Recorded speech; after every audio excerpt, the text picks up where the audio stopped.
Bien, queridos estudiantes, queridos alumnos de cuarto año de secundaria, vamos a hablar algo de un tema muy importante. Recuerden ustedes que las indicaciones pertinentes con las clases recurrentes ya están en la plataforma, son los mismos links para que tengan conocimiento.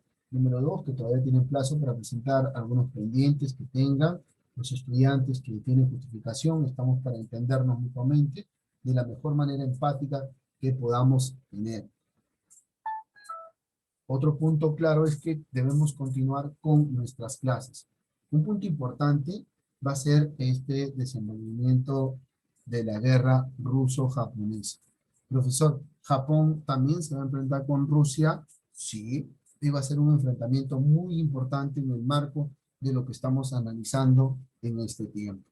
Este tema, la revolución rusa y la guerra ruso-japonesa, netamente un tema para los alumnos de cuarto año de educación secundaria de nuestra modesta casa de estudio de Vives School. Esperamos que el tiempo pues no nos apremie, vamos a explicar todo este tiempo. Edad contemporánea, nuestra edad actual, por así decirlo, siglo XX, mi siglo una vez más, en adelante. ¿Qué trae consigo el siguiente tema? Rusia va a enfrentar su primera revolución rusa en el año 1905. Siglo XX ya está convertido en siglos. Ojo. ¿Por qué va a pasar esta situación? Pero entendamos primero qué tipo de gobierno tiene Rusia para que enfrente una revolución rusa.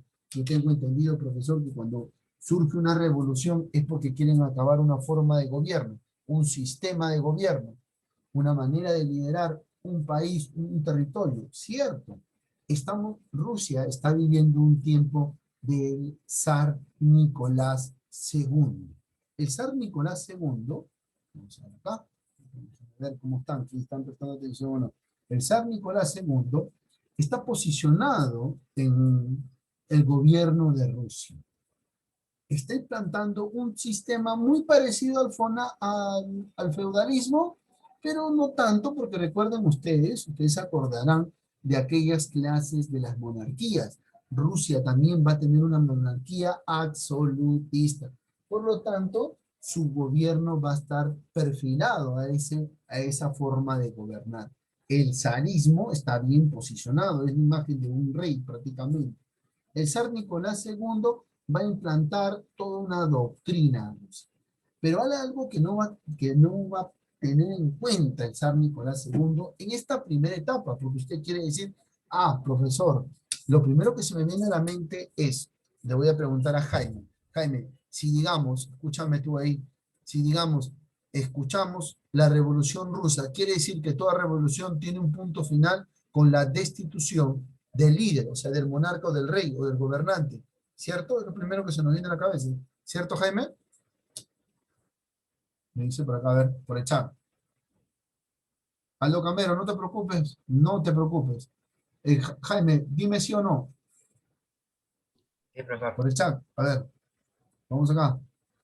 Sí, profesor, me dice por ahí Alexander Espinosa, es cierto. Lo primero que vamos a tener pensando, Jaime también me dice lo mismo, no es el aporte. Lo primero que se nos dice, bueno, hubo una revolución y de seguro lo derrocaron el gobierno o el reinado o lo cambiaron al monarca. No, en el caso del zar Nicolás II, él va a continuar.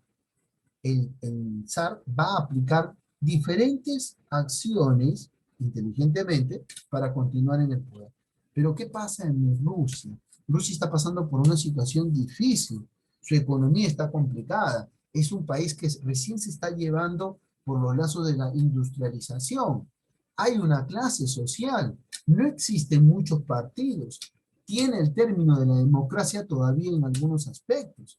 Entonces, toda esta situación va a generar una condición a Rusia, lo va a condicionar, sobre todo a su líder. Pero el zar Nicolás II no va a hacer caso a esta situación. Y a pesar de ello, se va a enfrentar con Japón. Y esa situación lo va a conllevar a perder esta guerra. Imagínense, lo va a conllevar a perder esta guerra, ¿no? A raíz de una situación que Japón también fue estratégico, porque las flotas naval de Rusia va a estar posicionada en un espacio geográfico dentro del mar de China. Recuerden ustedes que entre Rusia y China tienen lazos en la península de Corea, va a ser los primeros objetivos en los cuales Japón tiene fijado ese territorio y lo quiere tener. Esa península va a ser muy codiciada. Cerca a esa península va a estar la península, si no me equivoco, o la bahía, espero no equivocarme, de Port Arthur. Esta bahía de Port Arthur, ahí van a estar alojados toda la flota naval Rusia. Cuando toda la flota naval Rusia se asienta y va a estar ahí anclada, lógico, los japoneses van a ver esa situación y decir, bueno, la única forma es que eso desaparezca. Es ahí donde se va a desatar esto. A la par, se da la revolución rusa y condiciona esta guerra. Vamos a ver cómo se da todo este desenlace en pleno siglo XX, ¿no? En este tiempo. Vamos a ver. ¿Estás prestando atención? ¿Todo bien? Casi estás tomando nota. No tome nota, por favor, ¿ah? Vamos acá. Vamos a ver qué pasa con esta situación y todo esto. Tranquilo. Muy bien. ¿Cuáles son los antecedentes antes de la guerra ruso-japonesa y sobre todo de la revolución rusa? Todos los antecedentes vamos a enmarcar acá. El imperio austriaco. Los lazos con este imperio austriaco van a estar un poquito condicionados en Rusia. Se van a ir fragmentando, ¿no? El zar va a ir tomando algunas actitudes y algunas disposiciones en cuanto a lo que está pasando en su entorno. Va a haber la economía, si bien es cierto, la economía agraria está condicionada y es la base de la economía hasta el momento, sin dejar de lado, listo, Patro, no te preocupes, sin dejar de lado, pues, sin dejar de lado las otras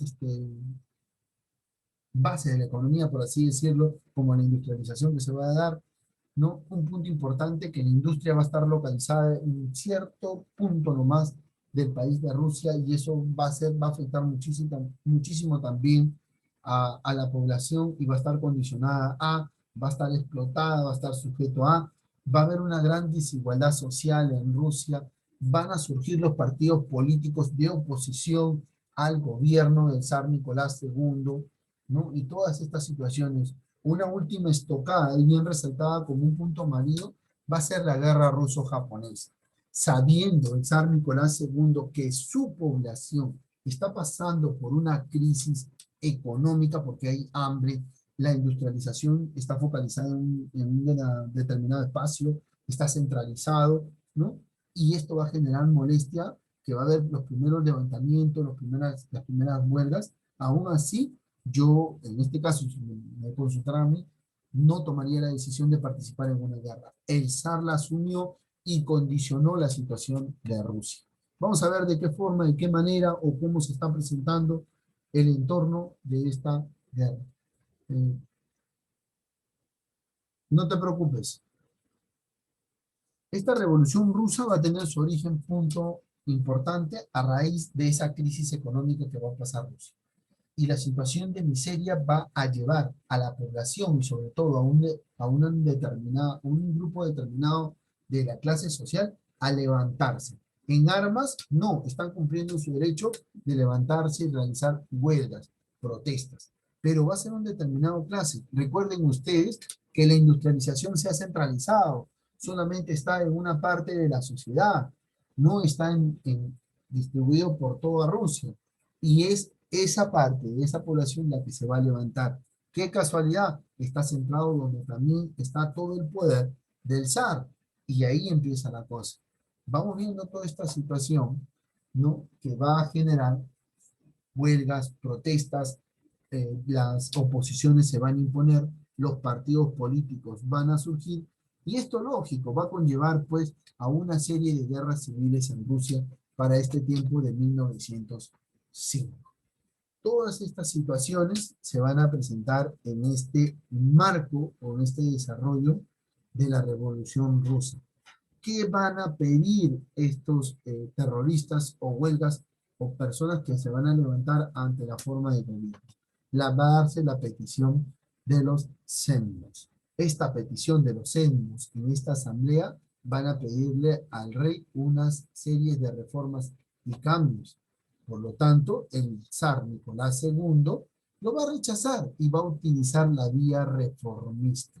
Una vía en la cual no va a ir a bien porque les va a plantear una acción no a los sembos. Al querer cambiar esto, va a generar una situación difícil en la cual, vamos a para poder terminar la idea, no una situación difícil con el pueblo que no está de acuerdo. Los sembos van a negociar después, ¿no? Y van a condicionar también a la población a cierto grado de tranquilidad, de negociación. Optó por ello, pero cuando se presenta la guerra ruso-japonesa, va a cambiar todo y va a condicionar todos los aspectos presentados en este tiempo. ¿Qué tenemos que recordar de esta clase, de este primer bloque? Uno, el líder político o el representante de Rusia en este tiempo, siglo XX.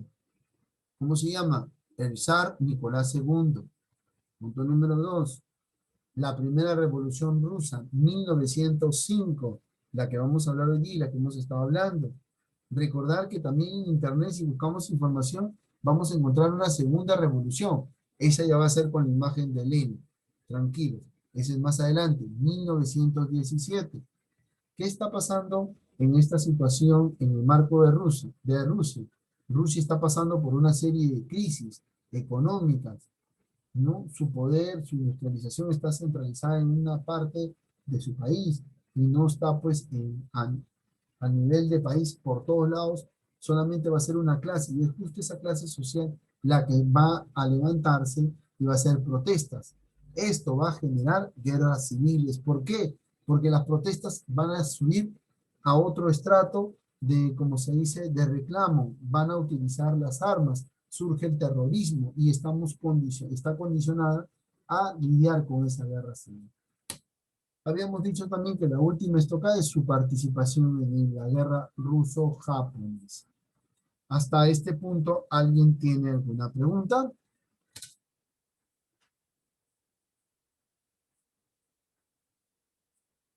¿Ninguna? Muy bien, no teniendo ninguna pregunta, vamos a hacer una que no he estado presente en la clase el día de hoy, pues vamos a hacer la resolución del examen, ¿no? Tomado el otro día, ¿no? Importante para ustedes. Ya por acá, profesor, ya le envié el examen, no te preocupes, Harold. Muy bien. Ahora sí. La primera pregunta, se lo dije en clase, recordemos, cuando hablábamos del imperialismo, la metrópoli y las colonias. Marcado.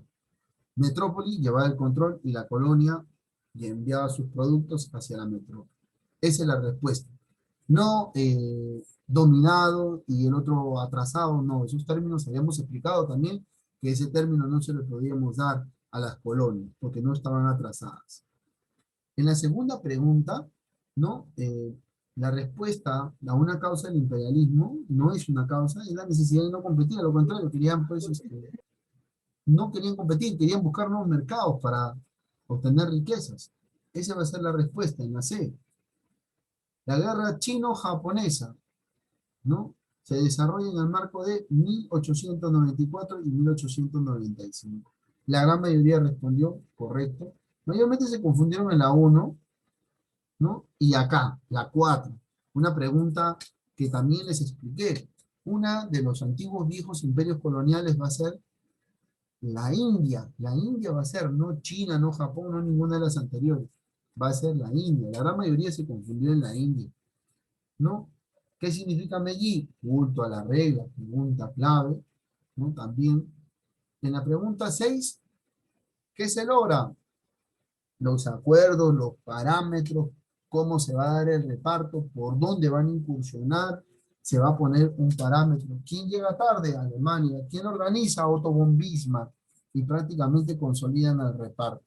Ahí usted pues podía explayarse, ¿no? Algunos pusieron puntual, pero se les ha considerado igual como tal.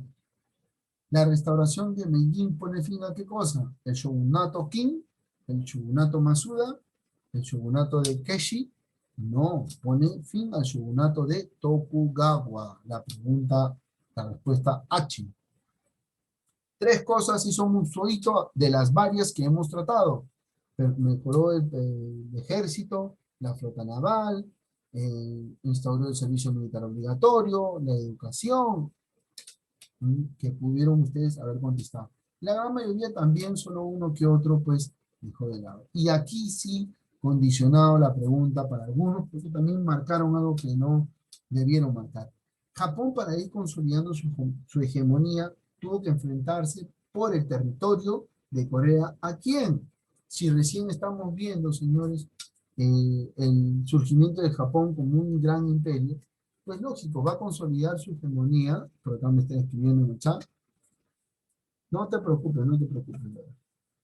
Va a consolidar su hegemonía con Rusia, no, si recién vamos a hablar. Con China, señores, no con Francia y Gran Bretaña, ni tampoco con Italia, por si acaso. Esa es la resolución del examen, queridos estudiantes, queridos alumnos, ¿no? La nota como para que se saquen 20. Ya plasmado el examen en la plataforma, ya usted tiene pues